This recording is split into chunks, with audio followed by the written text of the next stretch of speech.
శ్రీమాత్రే నమః. అందరికీ నమస్కారం అండి. ఈ రోజు మనం మేషరాశి వారి గురించి తెలుసుకుందాం.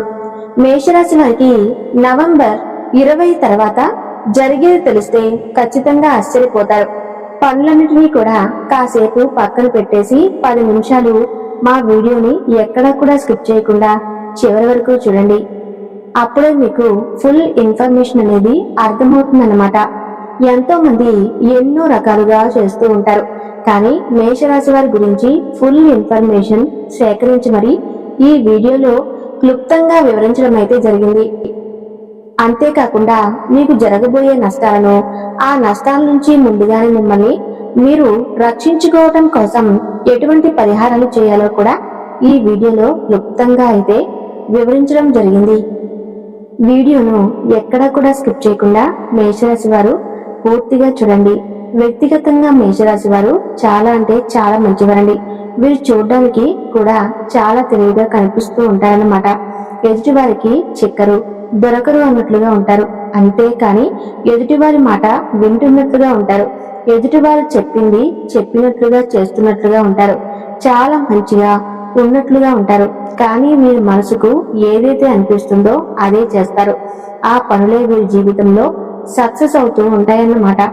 అలా అని చెప్పి ఎదుటివారి మాట అస్సలు వినరా, ఎదుటివారంటే విలువ లేదా, గౌరవం లేదా అంటే అది నిజంగా పొరపాటే. ఎవరి మాట వినాలో వారికి బాగా తెలుసు. ఎవరి మాట వినాలో వారి మాట వింటూ ఉంటారన్నమాట. ఎవరు చెప్తే అంటే ఎవరు పడితే వారు చెప్తే వారి మాట అస్సలు వినరు అని చెప్పుకోవచ్చు. వీరికున్న తెలివైన తత్వానికి, వీరికున్న అందమైన రూపానికి నిజానికి చెప్పుకోవాలి అంటే మేషరాశి వారు చాలా అందంగా ఉంటారండి.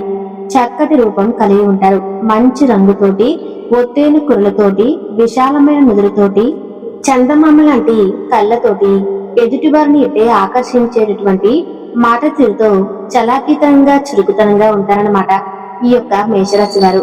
మేషరాశి వారు వ్యక్తిగతంగా చాలా తెలివైన వారు. వీరికున్న అందానికి కానీ, వీరికున్న తెలివికి కానీ వీరి మీద నరదృష్టి అనేది చాలా ఎక్కువగా ఉంటుందన్నమాట. ఎందుకంటే వీరు బయటకు కూడా చాలా మంచిగా మెయింటైన్ చేస్తారు. ఎదుటివారి కింద మేమెందుకు లొంగాలి, ఎదుటివారి కింద తలదించాల్సినంత అవసరం ఏముంది అన్నట్లుగా ఆలోచిస్తారనమాట. అంటే వీరి మీద వీరికే ఎక్కువగా ఆధారపడతారు. వీరి కష్టాన్ని వీరు ఎక్కువగా నమ్ముకుంటారు. వీరి ధనాన్ని వీరే సంపాదించుకుంటారన్నమాట. ఎవరిని కూడా చాలా గుడ్డిగా మాత్రం అస్సలు నమ్మరు అని చెప్పుకోవచ్చు. కానీ ఎవరినైనా కానీ గుడ్డిగా నమ్మారు అంటే వారు ఎంతో నమ్మకమైన వ్యక్తులు. వీరికి ఎంతో అంటే ఎంతో ప్రేమ గల వ్యక్తులు, ఎంతో ప్రేమించదగిన వ్యక్తులు, వీరికి ఎప్పటి నుంచో పరిచయం ఉన్న వ్యక్తులు. ఇలాంటి వారిని చూసుకుని మాత్రమే నమ్ముతారు.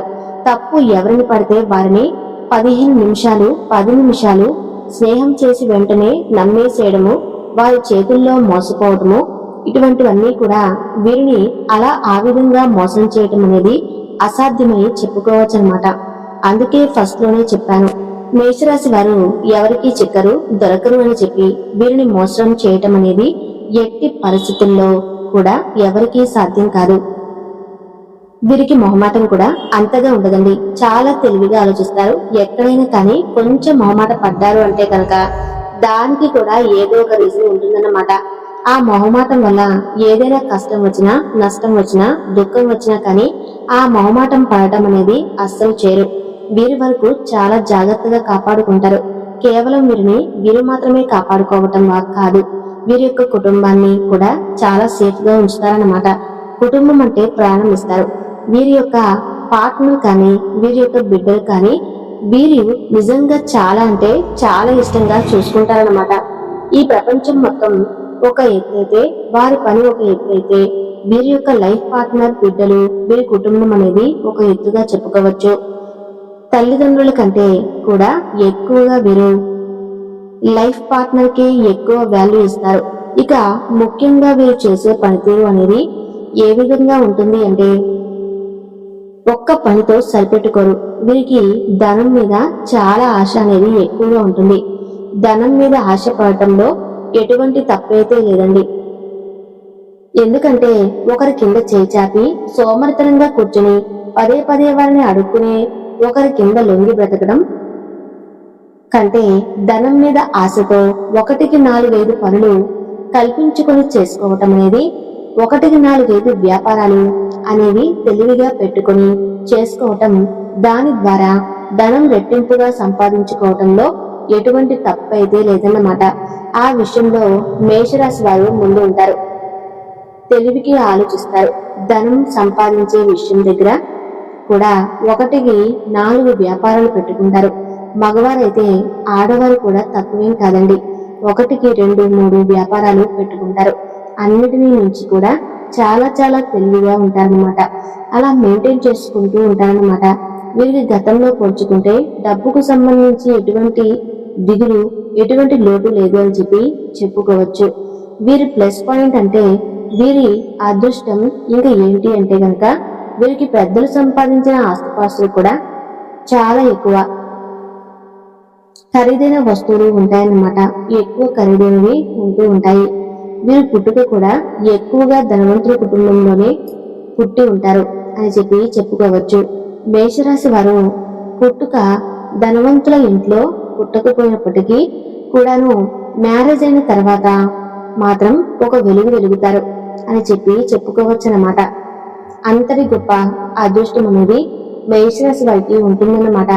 వీరికి కొంత నరదృష్టి ఉండటం వల్ల ఈ నరదృష్టి కారణంగా కొన్ని చిన్న చిన్న అనారోగ్య సమస్యలు, కొంచెం తలనొప్పి, ఒళ్ళు నొప్పులు, కొంచెం గ్యాస్ట్రిక్స్ ప్రాబ్లమ్స్, కొంచెం అలసట, పని మీద కొంచెం శ్రద్ధ తగ్గినట్టుగా అనిపించడం, సరిగా నిద్ర లేకపోవటం, ఇటువంటి సమస్యలను కూడా చూస్తున్నారన్నమాట. కాబట్టి ఆ సమస్యల్ని దూరం చేసుకోవాలి అంటే ఎటువంటి పరిహారాలు పాటించాలి అనేది కూడా నేను ఈ వీడియోలో చెప్తానండి. అందుకనే చెప్తున్నాను, వీడియోని ఎక్కడా కూడా స్కిప్ చేయొద్దు, చివరి వరకు చూడండి, అప్పుడే మీకు పూర్తిగా అర్థమవుతుందని చెప్పి. ఇక అంతేకాకుండా ముఖ్యంగా మేషరాశి వారు ఒక స్త్రీ వల్ల ఈ మధ్య ఎక్కువగా నష్టపోతున్నారు అని చెప్పి చెప్పుకోవచ్చు అనమాట. అంటే ఆ స్త్రీ అనేది ఎక్కువగా వీరిని మాయ చేయటము, ఎక్కువగా వీరి దగ్గర ధనం అనేది సేకరించాలి అని చెప్పి చూడటము ఇలా చేస్తుంది.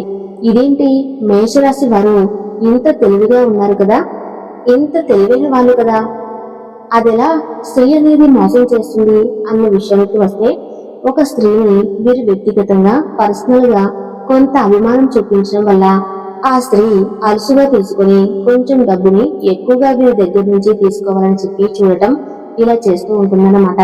కొంచెం ఆ స్త్రీ పట్ల జాగ్రత్తగా ఉండండి.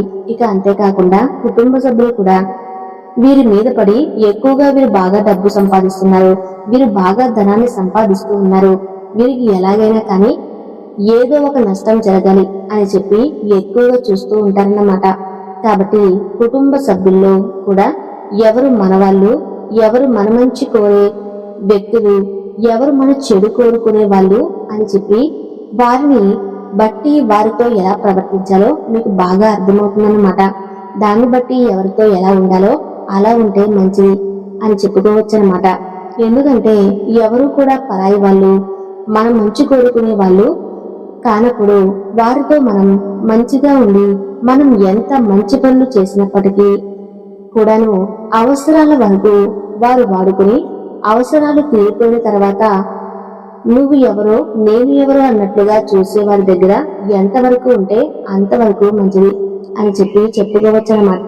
ఎందుకంటే మనకు మంచి జరిగినా వాళ్ళు వరవలేరు, చెడు జరిగితే సంతోషపడిపోతారు, మనకి కష్టం వస్తే 10 రూపాయలు ఇచ్చి సహాయం చేయరు. అటువంటి వారి కోసం మొహమాటం బిడియం, ఏదో చేసేయటం, ఏదో మొహమాట పడిపోవడం, ఇటువంటివన్నీ కూడా అనవసరం కదా అని చెప్పి ఒక్కసారి ఆలోచించుకోండి.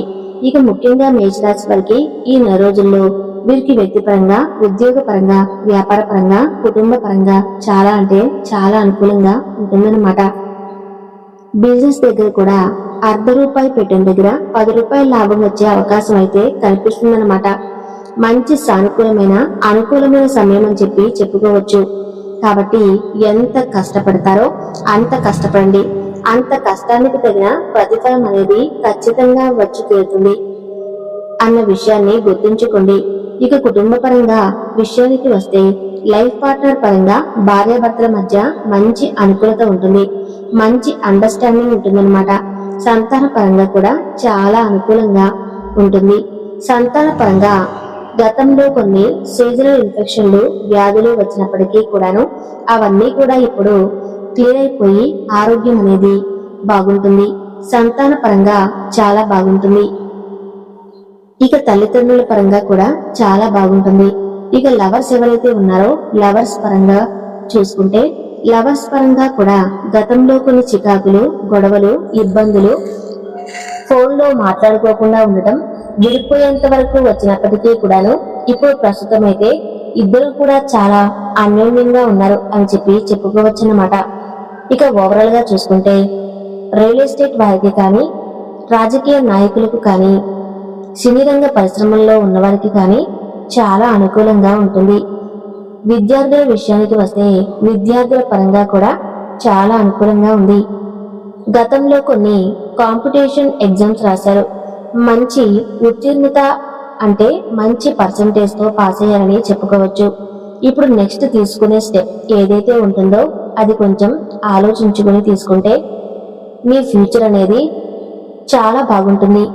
ఇక ఓవరాల్ గా చూసుకుంటే మేషరాశి వారికి ఉన్న నరదిష్టి తొలగించుకోవటం కోసం ప్రతి ఆదివారం కూడా నల్ల ఆవాలతోటి, రాళ్ళ ఉప్పుతోటి, ఎండు మిరపకాయలతోటి, వెంట్రుకలతోటి దిష్టి తీసివేసుకుని నిప్పుల్లో పడవేస్తూ ఉండాలి.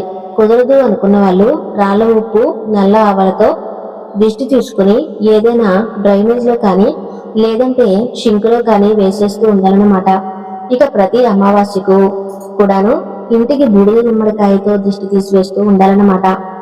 ఇక అంతేకాకుండా ప్రతి ఆదివారం, మంగళవారం ఆంజనేయ స్వామి ఆలయానికి వెళ్లి ఆంజనేయ స్వామి గుడిలో దీపాన్ని వెలిగించండి. నెలకు ఒక్కసారైనా కానీ ఎర్ర నీళ్లతో దిష్టి తీసుకుంటూ ఉండండి. ఇక ముఖ్యంగా గృహ నిర్మాణం చేపట్టాలి అనుకునే వాళ్ళకి ఇప్పుడు అనుకూలమైన సమయం అండి. ఖచ్చితంగా గృహ నిర్మాణం అనేది చేపడితే ఎటువంటి సమస్యలు లేకుండా గృహం అనేది సంపూర్ణంగా పూర్తవుతుందన్నమాట. ఎవరైతే సంతానం కోసం ఎదురు చూస్తూ ఉన్నారో సంతానం కోసం ఎదురు చూసే వారికి కొన్ని రకాలైన సమస్యలు, ఇబ్బందులతోటి సఫర్ అవుతూ ఉన్నారు. కాబట్టి డాక్టర్ సజెషన్ తీసుకుంటూ కాస్త మీరు ఓవర్ నైట్ ని తగ్గించుకోగలిగితే సంతానంగా అయితే మీకు ఖచ్చితంగా కలుగుతుందన్నమాట. ఇక అంతేకాకుండా ముఖ్యంగా ఎవరైతే వివాహం కోసం ఎదురు చూస్తూ ఉన్నారో వివాహపరంగా మీరు కొంచెం గట్టి ప్రయత్నం చేసినట్టయితే వివాహ భాగ్యం కలిగే అవకాశం కూడా ఉంది. ఓవరాల్ గా అయితే ఈ నెల రోజుల్లో కూడా మీకు ఎటువంటి ఇబ్బందులు అయితే కలగవండి. కొన్ని చిన్న చిన్న ప్రయాణాలు తగిలే అవకాశం ఉందన్నమాట. ప్రయాణాలు చేసేటప్పుడు జాగ్రత్తగా ఉండండి. గతంలో కొన్ని ఇబ్బందులు అయితే ఖచ్చితంగా కలుగుతాయి మీకు ప్రయాణం వల్ల. కాబట్టి బండి మీద అంటే బైక్ మీద వెళ్ళేటప్పుడు ఖచ్చితంగా హెల్మెట్ అయితే పెట్టుకుని వెళ్ళండి. కారు నడిపే వాళ్ళైతే సీటు బెల్ట్ ను ధరించండి. రోడ్డు మీద వెళ్ళేటప్పుడు అటు ఇటు చూసుకుంటూ నడవండి. మేషరాశి వారు జాగ్రత్తగా ఉండాలి. అలానే మీకు కలిసి వచ్చే టైం కాబట్టి నరదిష్టి కూడా ఎక్కువగా ఉంటుంది. నరదిష్టిని ప్రతి ఆదివారం కూడా రాళ్ళ ఉప్పుతో, ఆవాలతో దిష్టి తీసుకుని ఎప్పటికప్పుడు మీరు మంచి కార్యాలు చేస్తూ ముందుకు వెళ్ళాలని మనస్ఫూర్తిగా కోరుకుంటున్నాం. ఈ వీడియో నచ్చితే తప్పకుండా లైక్ చేసి జై శ్రీరామ్ అని కామెంట్ చేయండి.